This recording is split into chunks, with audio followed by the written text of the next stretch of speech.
Welcome back to PT's Cat Expert. Hope every one of you are safe and doing well. So today's video is the first lesson for Revit structure. So आज हम लोग बात करेंगे regarding user interface, tools of Revit structure and how we can generate grid manually. So कब कौन सा tool use किया जाता है, we will discuss regarding that one by one. So guys, it's a request, please do keep a pen and paper so that you can note down all the essential and important points. So don't skip the video, watch till the end, and if you are new to this channel then make sure to like, subscribe and hit the bell icon for future update. And if you have any suggestion regarding this series then please comment in the section below. तो चलिए शुरू करते हैं.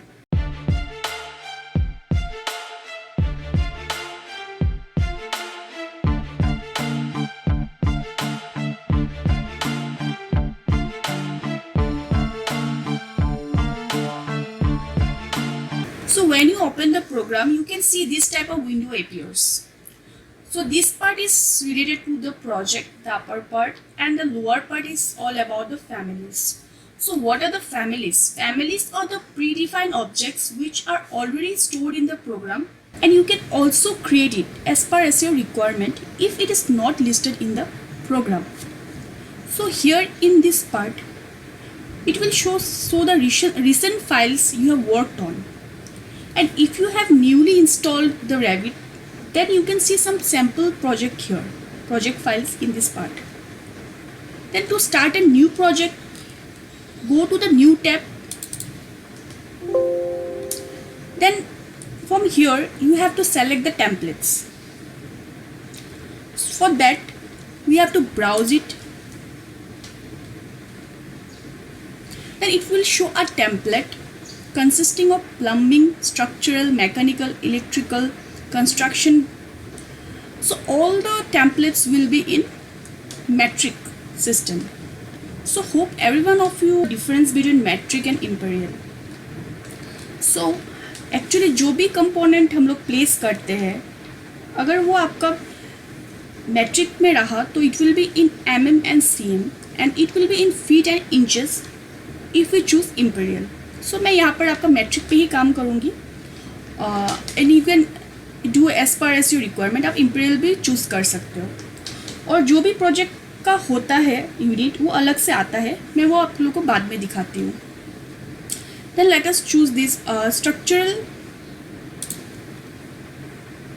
Open. Okay. So now depending on the version of Revit you have installed, you can see the same kind of window as you can see in my video or something less or more. सबसे पहला बात कि कोई भी software का file format बहुत ही important है. So regarding that आप लोग को जानना बहुत ही ज़रूरी है. जैसे कि रेविट का फाइल फॉर्मेट क्या होता है आपका, it's RVT. So it's .rvt, dot लगाना मत भूलिएगा. और भी फॉर्मेट्स है जो मैं आप लोग को बाद में डिस्कस करूँगी, बट नॉर्मली जो यूज़ किया जाता है रेविट का वो फॉर्मेट होता है आपका .rvt. जैसे कि आप लोग को मैं एग्जांपल बोलती हूँ, जैसे कि ऑटोकैड का होता है आपका .dwg एंड जैसे कि स्टेट प्रो का होता है आपका .std. At the top is the title bar. So this part is known as the title bar. So when you save the project, you can see the name of the project here. This part is known as the ribbon panel. To complete this part is known as the ribbon panel. This white area, which is blank now, is known as the option bar. So when you work with some of the objects, suppose if we select column, let me show you, then it will show some additional features in this blank space.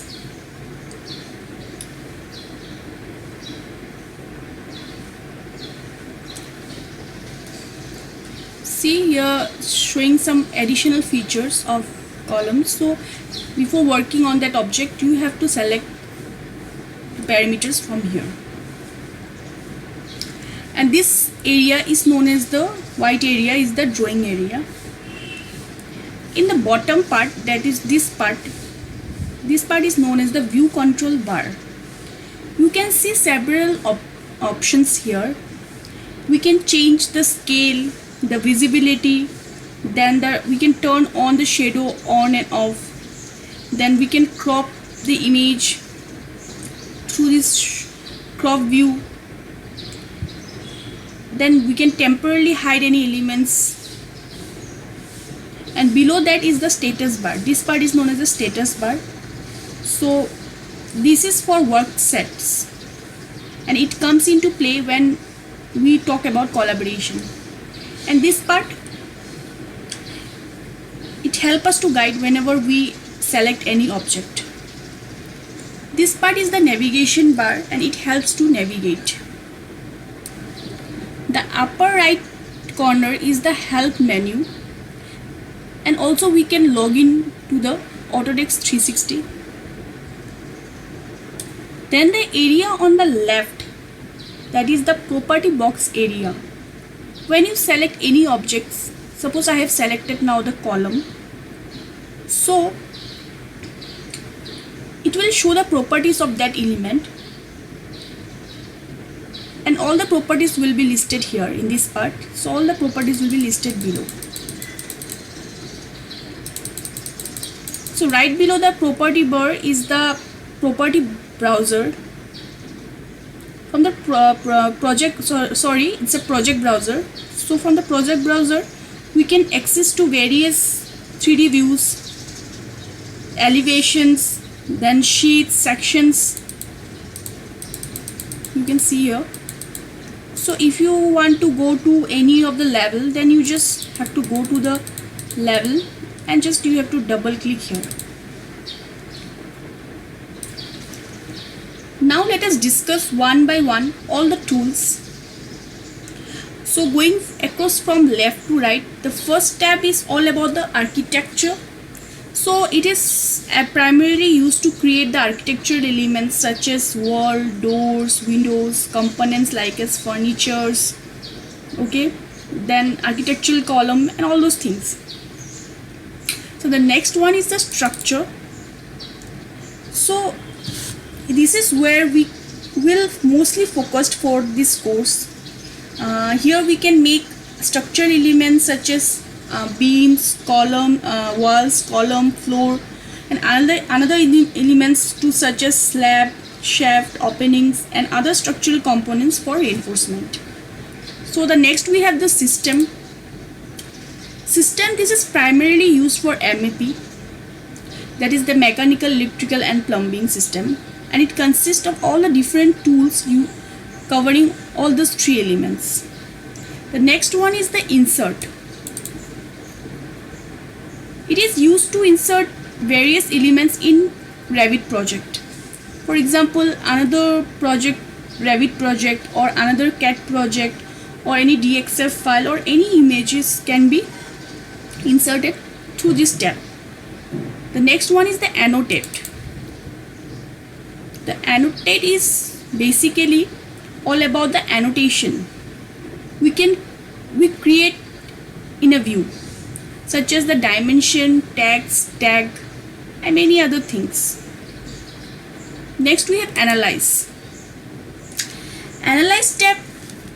Through this tab we can analyze our 3D models with various load condition and load cases. We can do consistency check here, then we can create space and zone reports.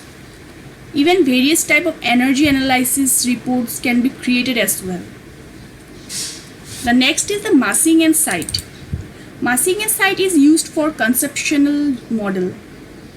There's also components we can see, we can create such as site elements like trees, curves, parking lands, etc.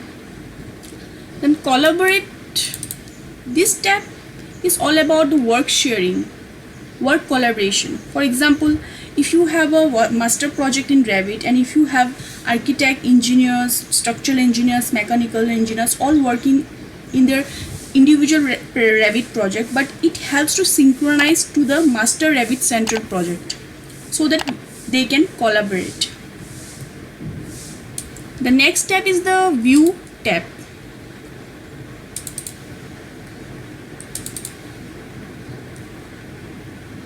The View tab, this controls all the visibility and view elements within the views we look at for our Revit projects.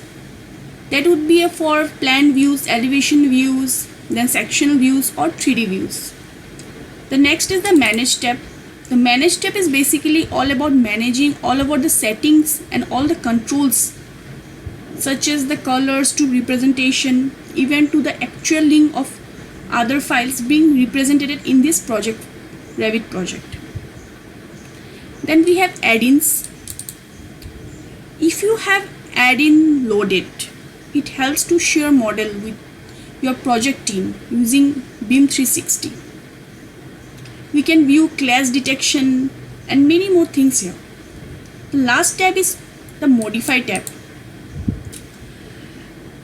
It is the general tab of basic functioning and editing tab.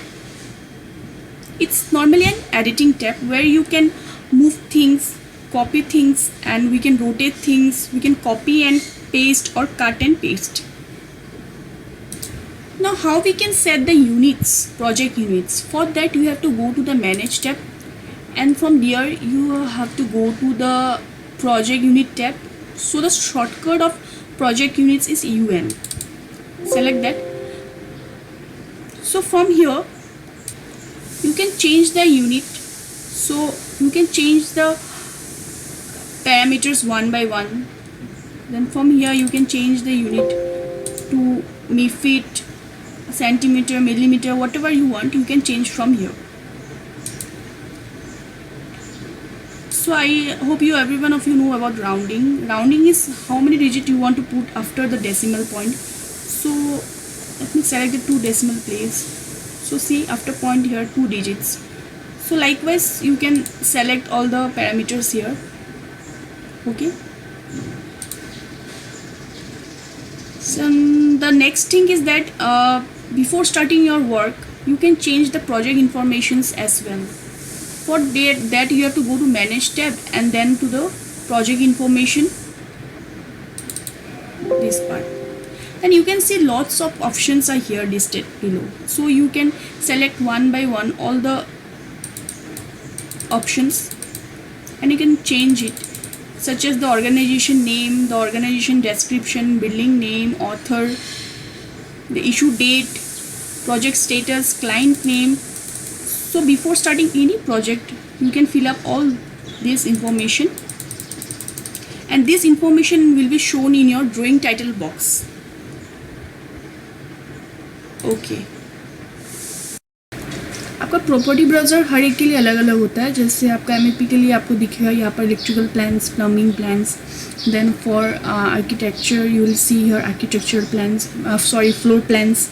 सो और structure के लिए आप लोग को यहाँ पर दिखेगा structural plans.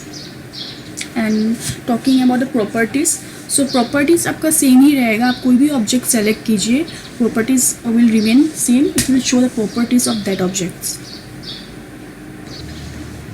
जो स्ट्रक्चरल प्लान में आपको दिखेगा level 1 and level 2, and analytical level 1 और एनालिटिकल लेवल 2 भी दिखेगा. सो ये एनालिटिकल का मतलब क्या होता है कि जैसे आपने कोई भी कंपोनेंट प्लेस किया, चाहे वो बीम हो या कॉलम हो, तो उस पर हमें लोड अप्लाई करना पड़ता है. सो ये अपने आप एक मॉडल ऑटोमेटिकली क्रिएट करता है इस एनालिटिकल में. जैसे कि अगर आपने बीम प्लेस किया तो उसमें लाइन होता है, तो उस पर हम लोग लाइन लोड अप्लाई करते हैं. फिर जैसे कि आपका कॉलम होता है तो उस पर वर्टिकल लाइंस होता है, ऐसे वर्टिकल मेंबर्स है, तो उस पर हम लोग पॉइंट लोड अप्लाई करते हैं. और जैसे स्लैब हो गया तो स्लैब होता है आपका प्लेन, तो उस पर हम लोग एरिया लोड अप्लाई करते हैं. सो आप बाय डिफ़ॉल्ट आप लोग देखेंगे कि लेवल 2 ओपन करके आ रहा है. एक्चुअली स्ट्रक्चर में जो भी काम होता है वो आपका डेप्थ वाइज होता है, जैसे कि लेवल 2 से लेवल 1 तक. ठीक है. सो हमें यहाँ लेवल 2 से ही वर्क करना है. आप देखेंगे कि आप लोग कि आर्किटेक्चर और या फिर एमएपी में आपका लेवल 1 से स्टार्ट होता है, मतलब वहाँ पे आपका हाइट वाइज काम होता है। सो हमें यहाँ लेवल 2 से ही स्टार्ट करना है। सो बाकी का जो आपका एलिवेशंस वगैरह है वो सेम है, जैसे ईस्ट नॉर्थ साउथ का एलिवेशन। देन आपका यहाँ पर आपको स्केड्यूल्स एंड क्वांटिटीज़ दिखेगा। सो क्वांटिटीज़ में मैं आपका जैसे कि बार क्वांटिटीज़, फिर उसका डायमीटर, लेंथ, वेट, देन आपका सीमेंट क्वांटिटी, ब्रिक्स का क्वांटिटी, वो सब हम इसके अंदर निकाल सकते हैं। और जो आपका शीट्स का ऑप्शन है, यहाँ पे शीट्स का ऑप्शन, तो शीट्स के अंदर क्या होता है, जैसे कि आपने कोई डिटेलिंग किया होगा, जैसे कि फ्लोर प्लान हो गया या फिर 3D मॉडल, एलिवेशन, तो हम उसको इस शीट के अंदर ला सकते हैं और उसका प्रिंट आउट निकाल सकते हैं। सो हम लोग सब देखेंगे, डिटेल पे देखने वाले हैं आगे। सो स्टार्टिंग आपका यूनिट सेट से होता है। सो यूनिट सेट करने के लिए आपको UN प्रेस करना पड़ेगा। देन आप लोग को यहाँ पर एक डिसिप्लिन दिखेगा। सो उसमें कॉमन नॉर्मली आर्किटेक्चर के लिए होता है। सो हम लोग यहाँ पर स्ट्रक्चरल सेलेक्ट करेंगे।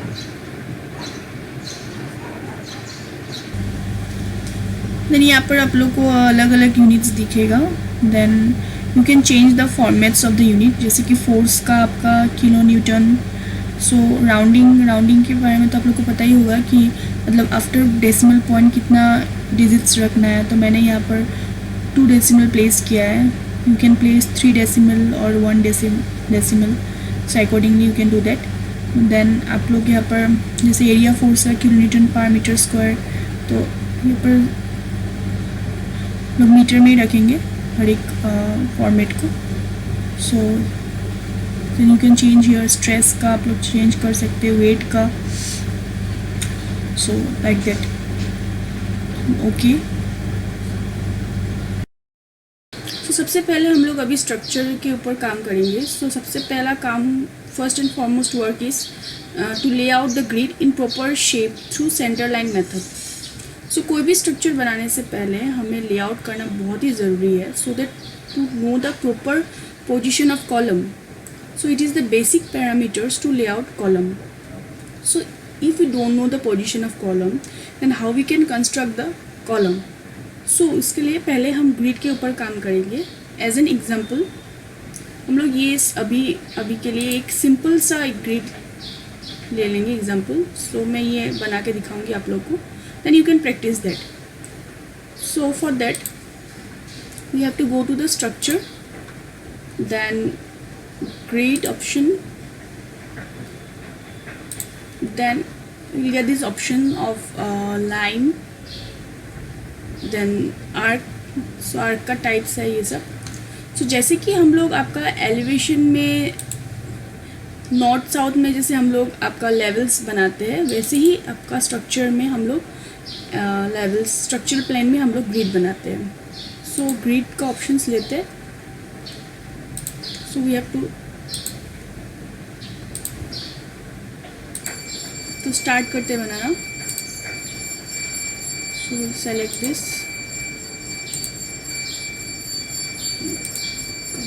so हम लोग ऑफसेट आपका 10 फुट का ऑफसेट ले लेते हैं। सॉरी,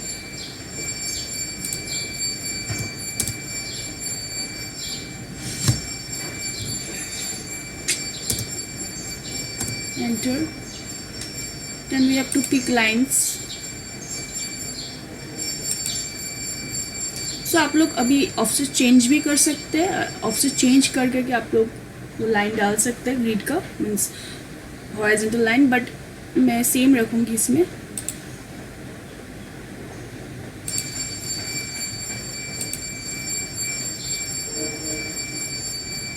अभी हम लोग का वर्टिकली प्लेस करते हैं। सो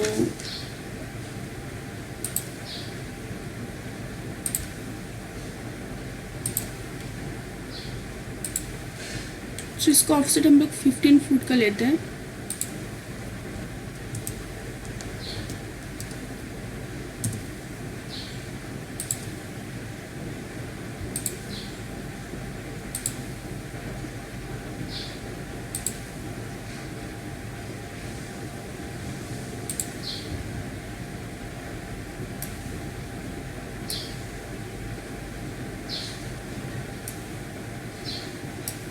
सो ये आपका बन गया। तो इसमें आप लोग अभी क्या क्या चेंजमेंट कर सकते हैं, जैसे कि आप लोग देख सकते हैं कि यहाँ पर 1 2 3 4 नंबरिंग, तो यहाँ पर हम लोग चेंज कर सकते हैं। जैसे कि यहाँ पे हम लोग इसको ABCD लिख देते हैं, जैसे कि A। तो आप लोग ये दोनों तरफ इसका नंबरिंग कर सकते हैं। जैसे कि अगर अपने इस पे ऑप्शन पे क्लिक किया तो दोनों तरफ आपका शो करेगा, आपका नंबरिंग हो या फिर अल्फ़ाबेट, दोनों तरफ इसका शो करेगा। तो इसको हम लोग प्रॉपर शेप में लेके आते हैं। सो अब इसको ड्रैग करके प्रॉपर शेप में ला सकते हो। सो तो ये बन गया आपका। सो हम लोग ये चेंज कर देते हैं,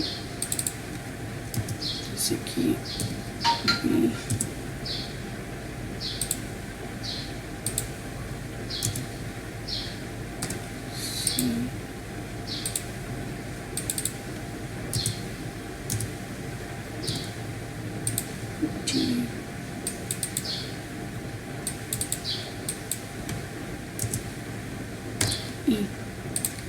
ओके। इसका ऑप्शन यहाँ दिखाते हैं।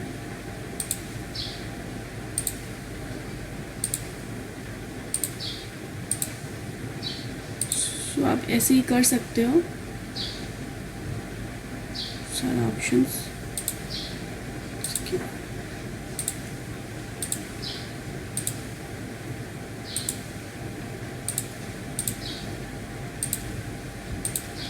सो ये लीजिए बन गया हम लोग का ग्रिड।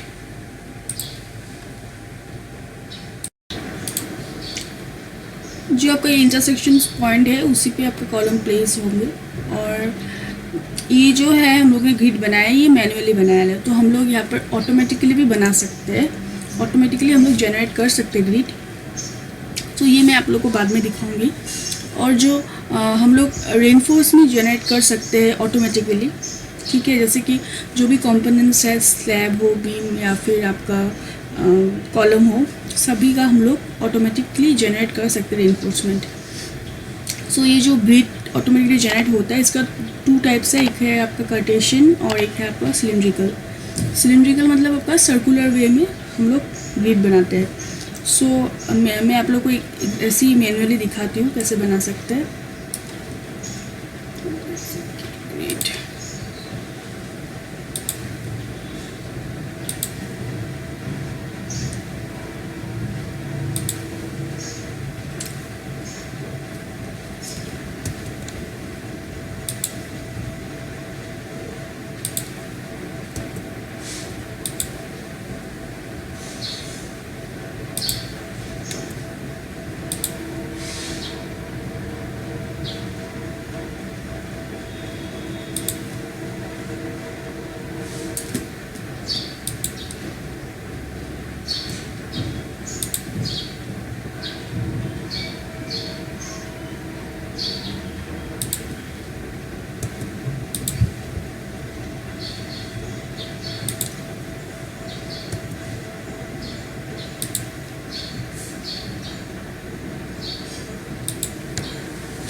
अभी हम लोग ये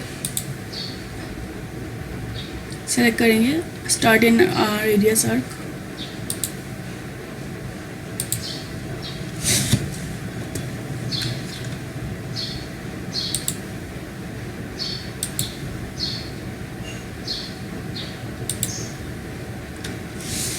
सो ये जो इंटरसेक्शन पॉइंट्स है हम लोग इसी पोजीशन पे कॉलम प्लेस कर सकते हैं। सो ये रहा आपका सर्कुलर 1, सिलिंड्रिकल 1, और ये रहा आपका कार्टेशियन 1। सो ये हम लोग ने मैन्युअली क्रिएट किया है। तो अभी हम लोग थोड़ा प्रॉपर्टीज़ के बारे में बात कर लेते हैं ग्रिड का। तो how we can change the properties of the grid.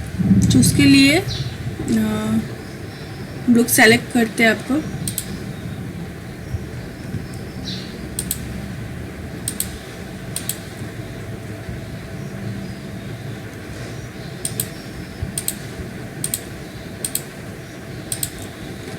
सो अभी हम लोग को डुप्लीकेट करना पड़ेगा, क्योंकि ओरिजिनल को वैसे ही रखना है सो दैट हम लोग बाद में इसको चेंज कर सके.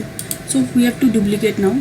सो यहाँ पे हम लोग डुप्लीकेट करते, इसका नाम चेंज करते 1.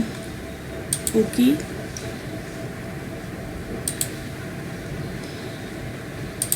इट्स एग्जिस्ट बोल रहा है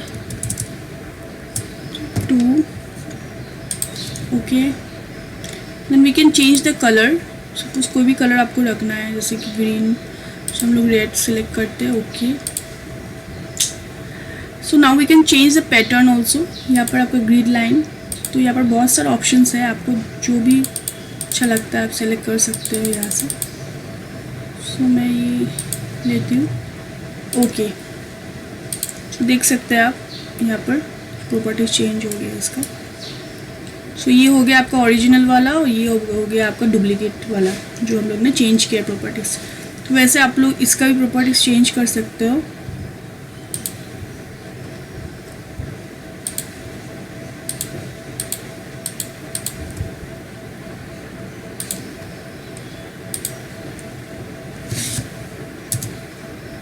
हम लोग को डुप्लीकेट ही करना है क्योंकि हम लोग को ओरिजिनल वाला रखना है सेम, सो दैट बाद में हम लोग चेंज कर सके. ग्रीन ले लेते हैं, इसको भी चेंज कर देते हैं. ओके. सो भी देख सकते हो आप इसका चेंज हो गया.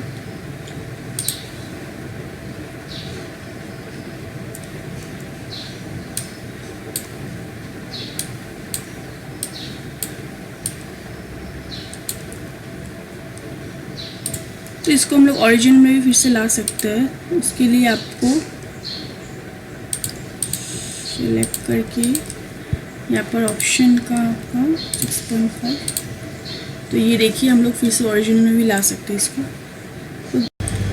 सो अभी हम लोग स्ट्रक्चरल कंपोनेंट्स के बारे में बात करते हैं. जैसे कि वॉल जो हम लोग आर्किटेक्चरल या फिर आपका नॉर्मली एमएपी में यूज़ करते हैं वो जेनेरिक वॉल होता है. बट जो स्ट्रक्चरल वॉल होता है उस पर हम लोग रेनफोर्समेंट में भी प्लेस कर सकते हैं, जैसे कि बार्स वगैरह प्लेस कर सकते हैं और आपका लोड्स वगैरह भी अप्लाई कर सकते हैं, जैसे कि विंड लोड हो गया. तो जैसे कि आपका स्लैब में प्लेन होता है वैसे वॉल में भी प्लेन होता है. और जैसे कि शेयर वॉल तो आप सब लोग को पता ही होगा. शेयर वॉल होता है कि जो लिफ्ट का डक्ट होता है, ठीक है, जो लिफ्ट का डक्ट में जो लिफ्ट प्लेस किया जाता है उसके सराउंडिंग में जो वॉल्स होता है वो नॉर्मली आपका कंक्रीट वॉल होता है, तो वही आपको शेयर वॉल होता है. शेयर वॉल इज़ नॉर्मली आपका used to resist the lateral force such as wind force.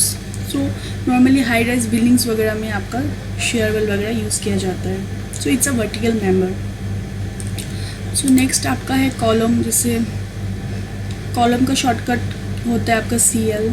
तो यहाँ पर ऑप्शंस आपका स्टील और आपका कंक्रीट कॉलम दिखा रहा है, और आपका टिम्बर भी आता है जो आपका ये ऑप्शन आपका नॉर्मली इन ऑटोमेटिक जनरेशन में ही दिखाता है. सो हम लोग पहले बात करेंगे रिगार्डिंग आपका steel column, then will talk about the concrete column.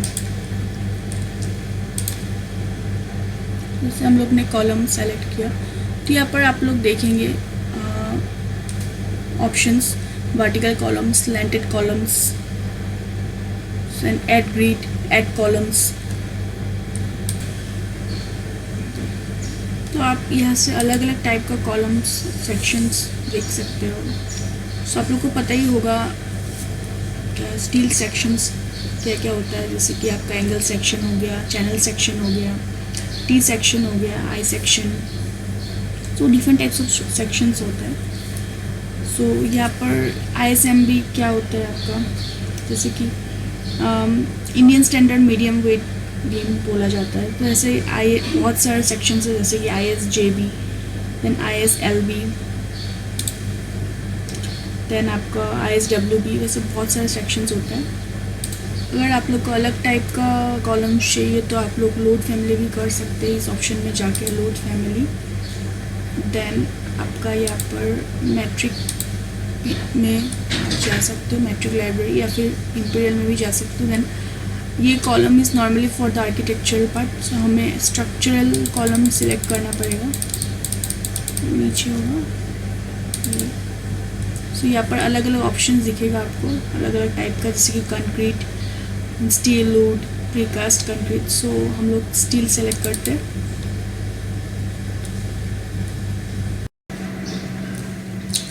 यहाँ पे आपको अलग अलग ऑप्शन दिखेगा, जैसे कि C channels, then L angle, then flange column. So अलग अलग टाइप का कॉलम्स दिखेगा आपको। सो हम लोग यहाँ पर सेलेक्ट करके एक ही बार में लोड कर सकते हैं। कंट्रोल प्रेस कीजिए तो हम लोग एल एंगल, सो हम लोग इसको ओपन करते हैं। सो ओपन करने के बाद हमें यहाँ पर अलग अलग आपका फैमिलीज का, सेक्शंस का अलग अलग डायमेंशन मिलेगा, जो आपको स्टील टेबल में अवेलेबल मिल जाएगा। देखिए हर एक का अलग अलग यहाँ पर आपको ऑप्शंस मिल जाएगा। जैसे इसका आपका फ्लेंज कॉलम का ये हो गया, सारा ऑप्शंस मिल जाएगा आपको यहाँ पर। सी चैनल्स का। सो हम लोग इसको लोड करते हैं।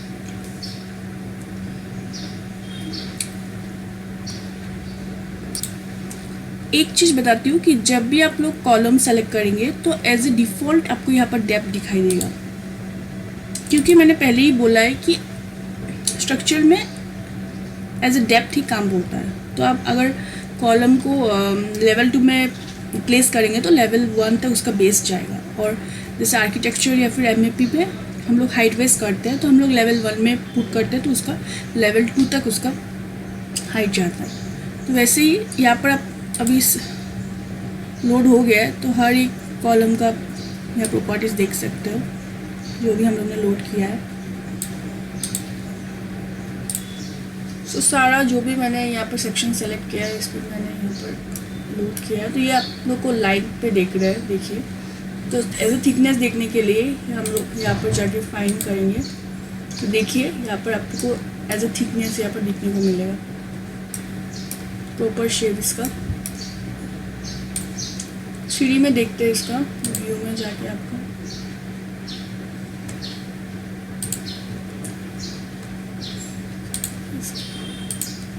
तो देखिए ये आ गया 3D में, इसका अलग अलग सेक्शंस। ये अभी आपका वेयर फ्रेम में है, तो इसको हम लोग रियलिस्टिक करने के लिए, सो रियलिस्टिक में आपको पूरा ही ब्लैक दिखेगा, तो इसको हम लोग शेडेड कर देते हैं, उसका व्यू अच्छे से आएगा। तो यहाँ से आप कोई भी सेक्शन को सेलेक्ट करके, स्काई सेक्शन को, यहाँ से आप उसका चेंज कर सकते हो, जो भी साइजेस आप लोगों को चाहिए होता है। यहाँ पर देखिए 2 ऑप्शन है यहाँ पर, एम पैड कॉलम का, ये हो गया एल एंगल कॉलम। तो इसका आपका एक ही ऑप्शन दिखा रहा है, तो इसे आप लोग चेंज कर सकते हो। तो आई सेक्शन का आपका जो ये वाला पार्ट है, इसको हम लोग वेव बोलते हैं, और जो ये ऊपर वाला पार्ट, इसको हम लोग फ्लैंज बोलते हैं। And this is the height, it is a beam height. So आज के लिए इतना ही रखते हैं। So in the next video हम लोग देखेंगे कि एज़ पर आवर रिक्वायरमेंट या फिर एज़ पर आपका स्टील टेबल हम लोग कैसे इसका थिकनेस चेंज कर सकते हैं, और हम लोग आपका automatic generation of grid reinforcement भी इन द नेक्स्ट वीडियो देखेंगे। So till then take care everyone, thank you, see you in the next video.